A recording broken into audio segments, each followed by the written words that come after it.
The story kicks off with some serious, ominous vibes as a spatial fissure stabilizes, basically inviting trouble. Sarah is out here using abilities to track people down, and the music suggests things are about to get intense. It's giving calm before the storm energy as the investigation begins in this creepy old mining site. We get a heavy dose of psychological warfare early on, with talk about wishes buried in nightmares. Sarah is absolutely gaslighting someone about their deepest fears and the consequences of their actions. She claims she can delete those fears with authority from the creator, which sounds totally legit and not at all like a cult leader pitch. Belle links up with Senior A, or Shunguang, who is absolutely living for the validation of being called Senior. The wholesome energy is off the charts as they agree to team up. It's a nice break from the doom and gloom, establishing a bond that screams besties for life right from the jump. The lore drops are hitting hard as we learn about the old mining site. It was supposed to be shut down, but a miasma disaster ruined everything a decade ago. Now, some clueless manager thinks it's a great idea to reopen it, proving that corporate greed is the real villain here. It's a classic recipe for disaster.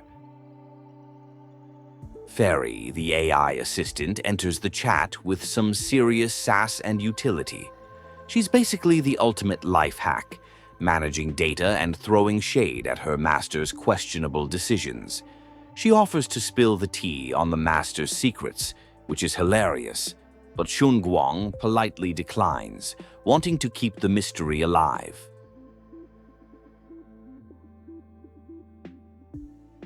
The squad stumbles upon Dialin, who is literally handling customer service complaints while trapped in a monster-infested hollow. She's worried about her performance review while facing death, which is peak late-stage capitalism energy. She agrees to help if she gets a 5-star review, proving the hustle truly never sleeps. Things go from bad to worse as they encounter the Exaltists, a group of fanatics who were supposed to be wiped out. These guys are basically running a flop-era cult, trying to act tough but clearly just leftovers from a failed movement. The team isn't having it and decides to interrogate one of them. We get the tea on Sarah's new powers.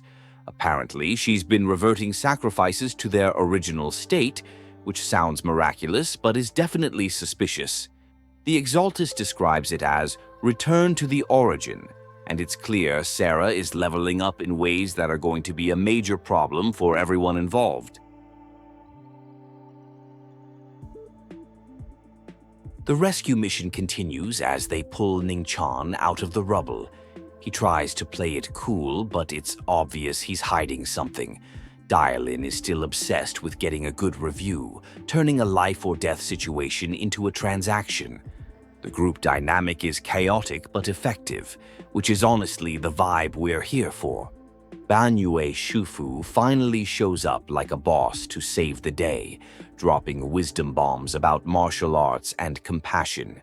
He scolds his disciple for being reckless, reminding everyone that you can't save others if you can't save yourself. It's a harsh lesson, but he's clearly the dad of the group trying to keep his chaotic kids alive.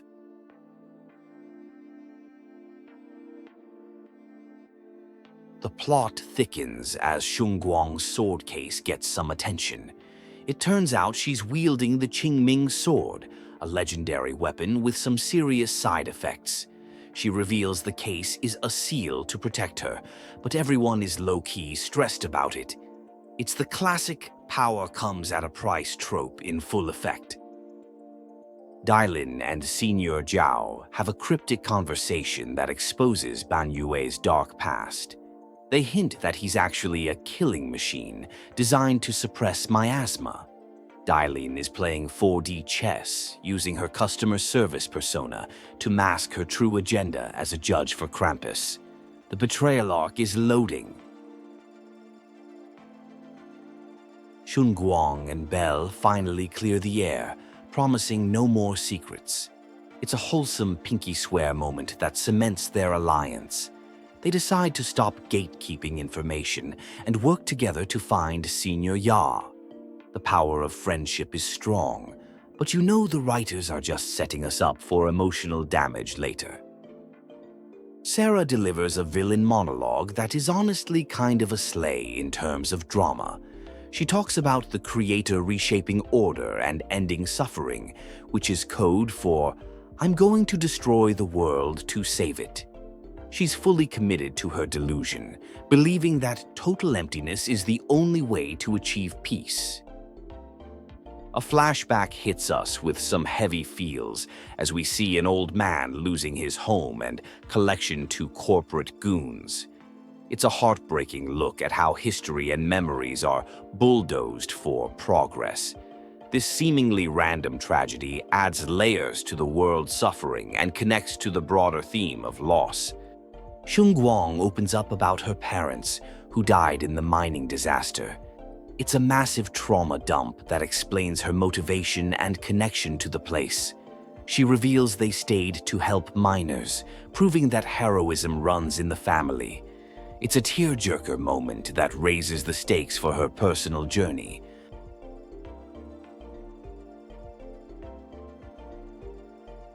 The investigation confirms Sarah is after an ancient array linked to the creator. The team realizes this isn't just about a cult. It's about a mechanism that could literally end everything. They connect the dots between the array, the miasma, and the mining site, realizing they are racing against a doomsday clock. The environment starts telling its own story as white flowers appear, signaling that the miasma is behaving strangely. It's unnerving because beauty in a place like this usually means something terrible is happening underneath. The team realizes the receding miasma is actually being funneled somewhere, which is definitely not good. Crossing a bridge triggers a core memory for Shunguang about being saved by a cold, sturdy figure during the disaster. She doesn't realize it yet, but the audience knows it's Yue. It's a beautiful, tragic moment of dramatic irony, where the savior she remembers is standing right next to her, hiding his identity. In a surreal moment, a ghost offers persimmons to Yue, sensing the warm heart beneath his cold armor.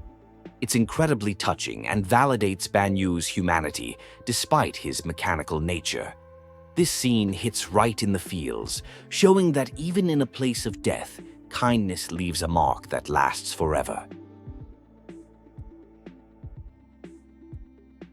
Dialin drops a philosophical bomb, asking under what circumstances someone would thank their killer.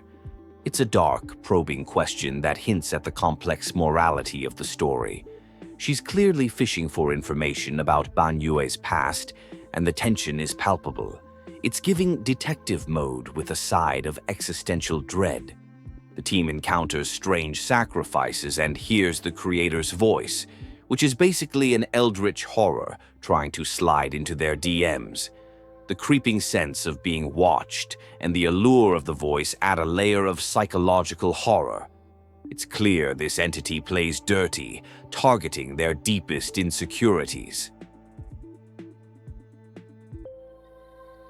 A horrific flashback reveals how the townspeople were scammed into drawing lots to save themselves, which was just a lie to pacify them before death.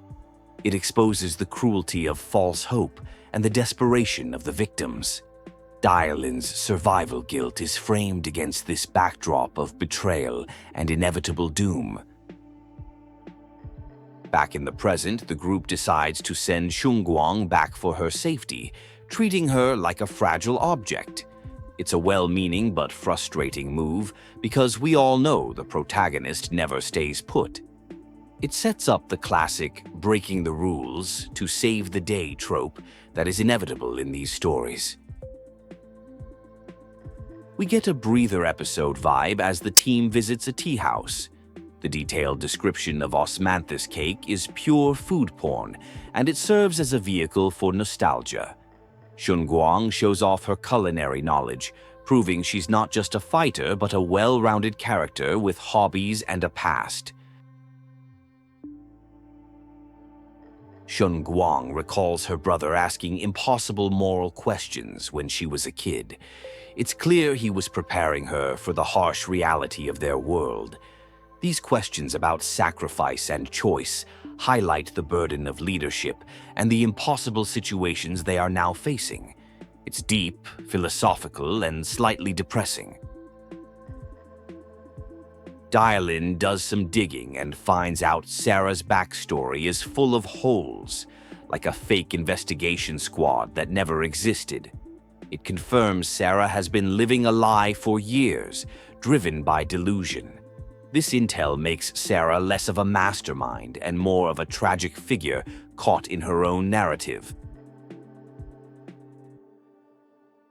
The truth bomb finally drops.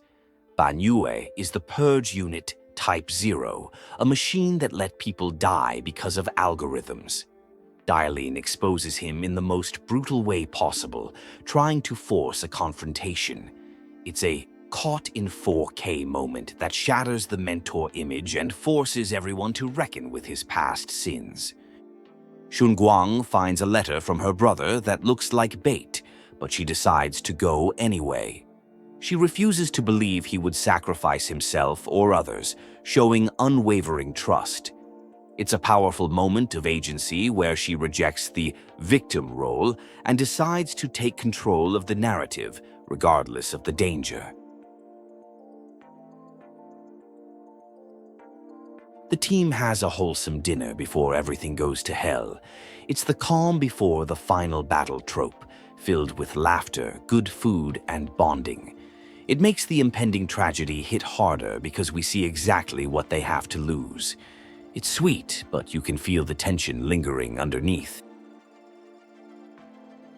The vibes shift instantly as the Miasma erupts and Yue goes missing.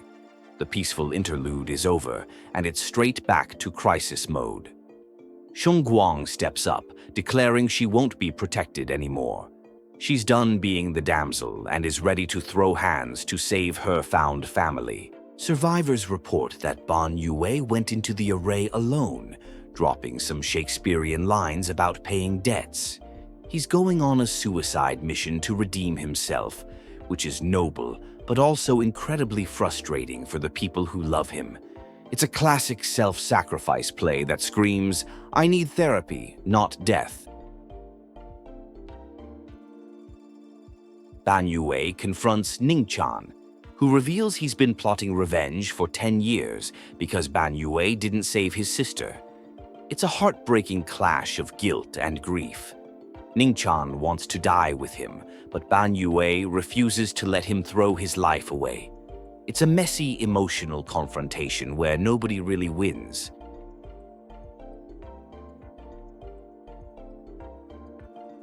The creator tries to corrupt Yue, telling him to give up and embrace the void. It uses his guilt and exhaustion against him, which is super toxic.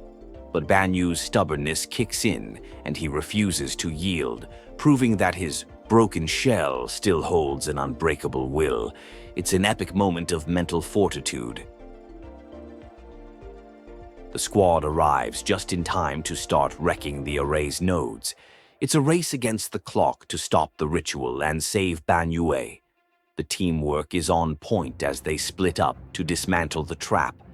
It's high-octane action mixed with desperate hope, exactly what the climax needed.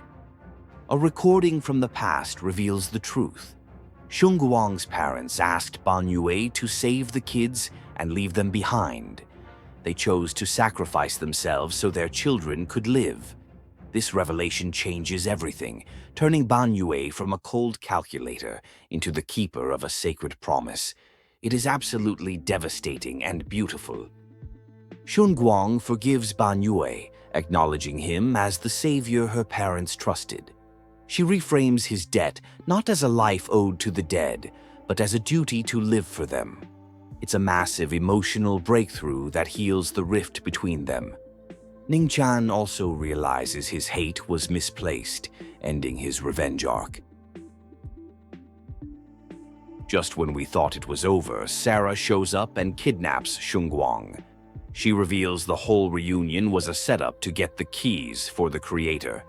It's a massive betrayal that proves Sarah is fully gone, willing to use anyone's trauma to achieve her twisted version of salvation.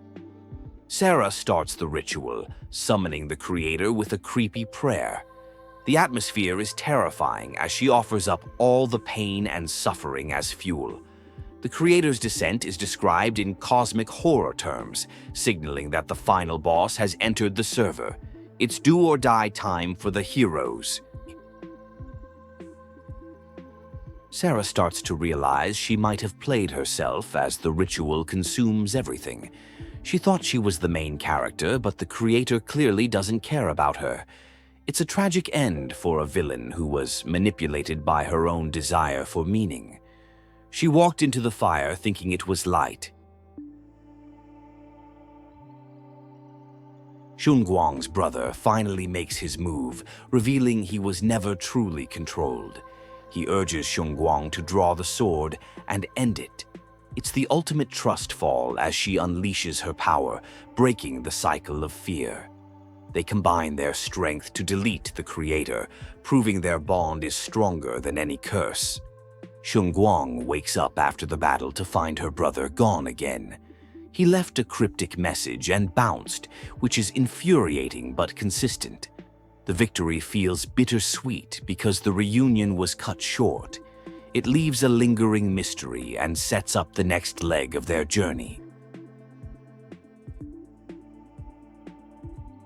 The team discovers that the creator's awakening triggered resonance signals in 4 different places.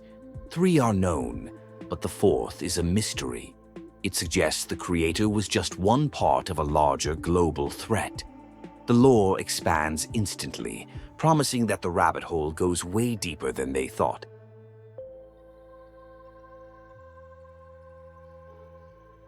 Dialin pulls a pro-gamer move and recruits Yue into Krampus instead of destroying him. She argues his power is too valuable to waste, saving his life with bureaucracy.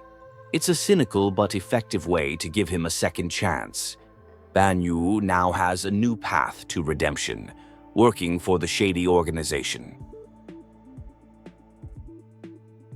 The story closes with Shunguang reflecting on her memories, determined not to forget the good times amidst the trauma. She lists the small details, the food, the jokes, the warmth, grounding herself in the present. It's a hopeful, resilient ending that emphasizes the importance of cherishing the now, even when the future is uncertain.